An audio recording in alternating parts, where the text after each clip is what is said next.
So friends, continuing with the series in which we are giving you basic idea how to prepare a particular topic for IAS 2020. So today we are giving you a video. So how to prepare history. Now see, history has two dimensions. We have to prepare history from pre-perspective as well as from mains perspective, right? In pre we have ancient and medieval culture and modern India. Right, this modern India is a very important component in pre. We find many questions on modern India, and what we understand here is that there are two type of questions in modern India. One is event specific and one is person specific. So we have to be very sure that we prepare events as well as persons. I will come back to this. Whereas in mains we have ancient and medieval culture as well as we have modern India. Then we have India after independence, and finally we have world history. Now this is a huge component, and there is always a problem with the students that how to remember so many facts, so many dates and so many names.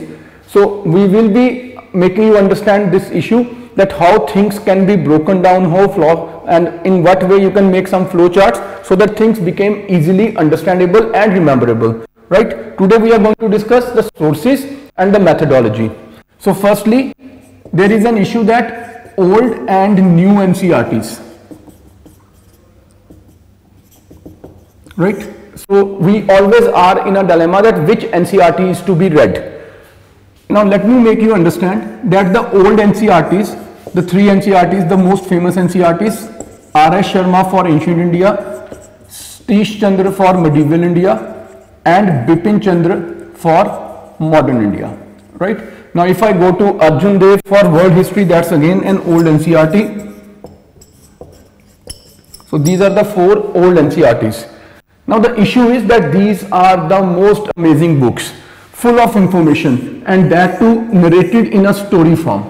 So these books, they will always help you understand the flow of history, that how history unfolded, why this particular event happened at this particular point of time, and why it has this much of result in this much number of years in the future, right? So here it is a narration of facts.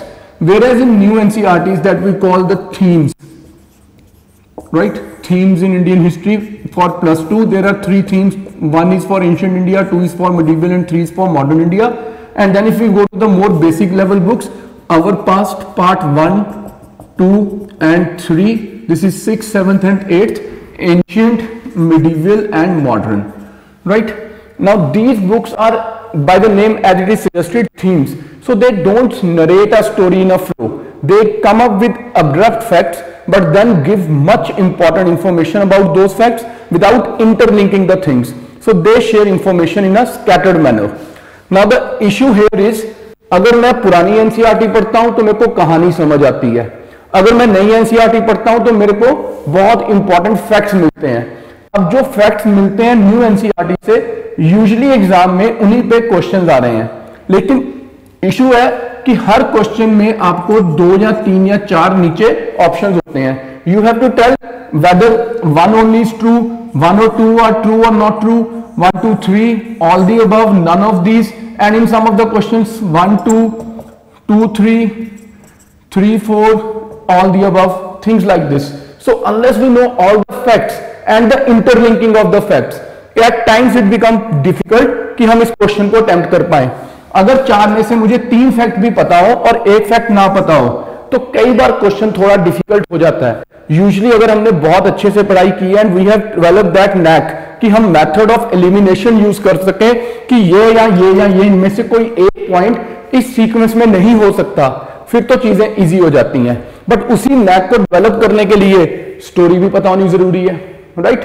तो अब notes कैसे बनाए जाएं history के, इसके लिए ना एक आसान मेथड आपके साथ मैं शेयर कर दूंगा आज. आप उस मेथड पे अपने नोट्स बनाने शुरू करो. That will give you some relief in history. और वही मेथोडोलॉजी जो मैं बोल रहा था, जो मैं आपके साथ डिस्कस करूंगा, कि उसके साथ फिर आपको चीजों को याद करना भी कंपैरेटिवली इजी हो जाएगा. सो हम क्या करेंगे, हम ओल्ड एंड न्यू NCERTs दोनों को ही पढ़ेंगे, राइट। क्योंकि मैं बिपिन चंद्र सर की ओल्ड एनसीईआरटी पढ़ रहा हूं तो फिर वो पेंगुइन पब्लिकेशन बुक पढ़ने की जरूरत नहीं पड़ेगी, और जो राजीव हीर सर की बुक है वो बेसिकली बिपिन सर की बुक की समरी है। तो अगर मैंने बिपिन सर की बुक पढ़ ली तो फिर मेरे को राजीव हीर की बुक पढ़ने की भी जरूरत नहीं पड़ेगी। So now coming to the method of making notes. Ancient में ना जो पॉलिटिकल हिस्ट्री है, उस पॉलिटिकल हिस्ट्री से एंशिएंट और मिडिवल से कंपैरेटिवली कम क्वेश्चंस आते हैं। ज्यादा क्वेश्चंस कहां से आते हैं? कल्चर के पार्ट से। तो उसके लिए ना एक +1 की फाइन आर्ट्स की जो बुक है एनसीईआरटीज की, हम वो भी साथ में पढ़ेंगे, राइट। अब हम क्या करेंगे कि एंशिएंट एंड मिडिवल का एक चार्ट बनाएंगे। इस चार्ट में हम ना सारे बेसिक फैक्ट्स इंटीग्रेट करेंगे, लेकिन ये स्टार्ट करने से पहले हम क्विकली ओल्ड एनसीईआरटीज पढ़ेंगे। तो आर.एस. शर्मा और सतीश चंद्र की ओल्ड एनसीईआरटी हम पढ़ते हैं। इन बुक्स को पढ़ के then what we gonna do is कि हम ना एक स्टोरी लाइन इसमें डेवलप करेंगे अपने माइंड में, और बुक में ही उसको मार्क करते हुए अंडरलाइन करेंगे, इसके कोई नोट्स अलग से नहीं बनाएंगे। डन। जब हमने ये स्टोरी लाइन डेवलप कर लिया अब, तो हम क्या करेंगे, सबसे पहले लिखेंगे डायनेस्टी, डायनेस्टी के बाद लिखेंगे किंग, उसके बाद लिखेंगे इंपॉर्टेंट राइटर्स एंड बुक्स, फिर लिखेंगे आर्ट एंड आर्किटेक्चर, फिर हम लिखेंगे capital city, coins, Wars, right. ये प्री के लिए ना बेसिक से फैक्ट्स हैं जो बहुत जगह स्कैटर्ड पड़े थे। अब मैं इसके आपको कुछ एग्जांपल देता हूं। लेट्स से मैंने यहां पे मौर्यास लिख दिए। जब मौर्यास लिखे तो सबसे पहले चंद्रगुप्त मौर्य लिखूंगा, फिर बिंबिसारा लिखूंगा, बिंदुसारा, और बिंदुसारा के बाद मैं अशोका लिखूंगा, फिर उसके सक्सेसर्स लिखूंगा। अब इसके सामने ही मैं लिख दूंगा यहीं पे 2 राइटर्स के नाम, मेगस्थनीस एंड कौटिल्य। साथ में इसकी बुक आएगी इंडिका, और इसके साथ आ जाएगा अर्थशास्त्र, राइट। फिर मौर्यों के टाइम पे लेट्स टेक वन एग्जांपल कि मैं अशोक के सामने लिखूंगा कि अशोक ने पिलर्स बनवाए हैं, और जो पिलर्स हैं वो स्टोन के पिलर्स हैं, राइट, और इनके ऊपर एनिमल मोटिव्स हैं। तो जो art and architecture related information है वो भी साथ के साथ यहां आ गई। सबकी कैपिटल कॉमन है, पाटलिपुत्र। क्वाइंस इनके टाइम पे 5 मार्क क्वाइंस चलते हैं। अशोक के बारे में लिखते हुए 13th रॉक एडिक्ट से हमें कलिंग वॉर के बारे में इंफॉर्मेशन मिलती है। तो मैं सारा कुछ एक पैरेलल शीट पे लिखता हूं, लैंडस्केप में पेपर उठा के। ऐसे करते हुए मैक्सिमम 5 से 6 शीट के अंदर on both sides, so you can say 10 to 12 pages on one side, आपका पूरा एंशिएंट और मिडिवल का पॉलिटिकल नैरेटिव तैयार हो जाएगा। बस पहले आप ओल्ड एनसीईआरटीज पढ़ोगे, इन ओल्ड एनसीईआरटीज को पढ़ के आप ये चार्ट बनाना शुरू करोगे, फिर न्यू वाली एनसीईआरटीज में से आप इनमें थीम्स को पेपर कर दोगे, फैक्ट्स इसमें और ज्यादा ऐड कर दोगे। तो आपकी दोनों एनसीईआरटीज शॉर्टेस्ट पॉसिबल मेथड में एक नोट्स बना के आपके हाथ में होंगी, which will be easy to then revise, क्योंकि जो क्रक्स निकालना था आपने वो एनसीईआरटी से निकाल दिया। सिमिलरली लेट्स से कि मैं दिल्ली सल्तनत पढ़ रहा हूं, एंशिएंट के सारे डायनेस्टीज को सीक्वेंस में लिख लिया, सारे राजाओं को सीक्वेंस में लिख लिया। एक बहुत इंपॉर्टेंट चीज मिसिंग है, वो मैं अभी बताऊंगा, that will be very handy. Delhi सल्तनत कर रहा हूं, दिल्ली सल्तनत में स्लेव डायनेस्टी आ रही है। स्लेव डायनेस्टी में मैं इल्तुतमिश के बारे में पढ़ रहा हूं। इल्तुतमिश के टाइम पे मिनहाजुल सिराज राइटर आएंगे, उनकी बुक का नाम आ जाएगा। इनके टाइम पे कुतुब मीनार कंप्लीट हुआ, उसका रेफरेंस आ जाएगा। सीरी इनकी कैपिटल है, उसका रेफरेंस आ जाएगा। टंका एंड जित्तल, कॉपर एंड सिल्वर के कॉइन का रेफरेंस आ जाएगा। और जो इन्होंने कुबाचा यलदूज के साथ लड़ाइयां लड़ी हैं, या और जो इंटरनली इन्होंने एक्सपेंशन के लिए लड़ाइयां लड़ी या कंसोलिडेशन के लिए, वो कवर हो जाएगा, राइट। अब एक और हमें कॉलम बनाना है, क्योंकि कुछ राजाओं ने एडमिनिस्ट्रेटिव चेंजेस भी किए, जैसे कि एडमिन में हम क्या लिखेंगे, इल्तुतमिश ने इक्तादारी स्टार्ट कर दिया, राइट। ऐसे ही बलबन का टाइम आएगा तो बलबन ने ब्लड एंड आयरन की पॉलिसी दी, सजदा पे बॉस इंट्रोड्यूस कर दिया। तो जिस जिस राजा ने जो एडमिनिस्ट्रेटिवली इनोवेशंस किए हैं हम वो भी ऐड कर देंगे।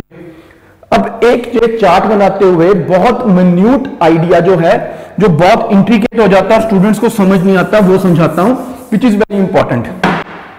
अशोक अपने ही डिक्ट में बता रहा है कि मेरे कॉन्टेम्परेरीज चोला, चीरा, पांड्या एंड सत्यपुत्राज हैं, right.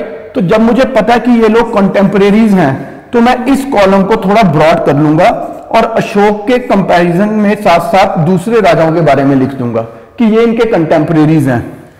Easiest example for you to understand will be कि अगर मुझे पता है कि पुलकेशिन सेकंड जो थे, पुलकेशिन सेकंड ने किसको हराया था, who was defeated by him on the banks of Narmada. अगर आपको याद हो तो आप लोग बोलोगे मेरे साथ साथ, अगर किसी को नहीं याद होगा तो फिर ये चार्ट आपके लिए बहुत इंपॉर्टेंट हो जाएगा। इन्होंने हर्षा को हराया, राइट। हर्षा को हरा के नर्मदा पे इन्होंने लॉर्ड ऑफ नॉर्थ का टाइटल दिया। अब पुलकेशिन और हर्षा ये चालुक्य किंग है और ये वर्धन किंग है या ये पुष्यभूति डायनेस्टी के राजा हैं, तो ये दो कंटेम्परेरीज हैं। अब इनके जो राइटर हैं वो रवि कीर्ति हैं और हर्षचरित्र किसने लिखी है, बाणभट्ट ने, तो दोनों राइटर्स भी कंटेम्परेरी होंगे। तो इस तरह ना हम एक कंपैरेटिव नोट बनाएंगे कि किस राजा के टाइम पे पैरेलल साउथ में, नॉर्थ में कहां पे कौन से राजा राज कर रहे हैं और उन राजाओं ने क्या क्या नई नई चीजें की हैं या उनके टाइम पे कौन से राइटर्स हैं। Last thing, if you remember, 4 writers पे क्वेश्चन आया हुआ था कि कौन इनमें से ऑड मैन आउट है। तो अगर आपको पता होगा कि ये 4 राजा ऑलमोस्ट पैरेलल टाइम पे चले हैं और इन 4 राजाओं के साथ ये राइटर्स थे, then things will become much easier for you to do, right. तो ये एक मेथड होगा एंशिएंट और मिडिवल के नोट्स बनाने का। You can start doing this from today और tomorrow whenever you feel like. और जो स्टूडेंट्स ये चार्ट बना के हमारे साथ इंटरेक्ट करना चाहेंगे वो इन नंबर्स पे या इस ईमेल आईडी पे जो भी साथ में दिया हुआ है आपको, इस पे आप कॉल कर सकते हो या अपने आंसर्स या जो भी आप लिखोगे वो मेल करोगे। So we can further help you if you start doing things for yourself, right. So best of luck. Modern का मैं नया video within few days बना के आपके साथ शेयर करूंगा। Thank you.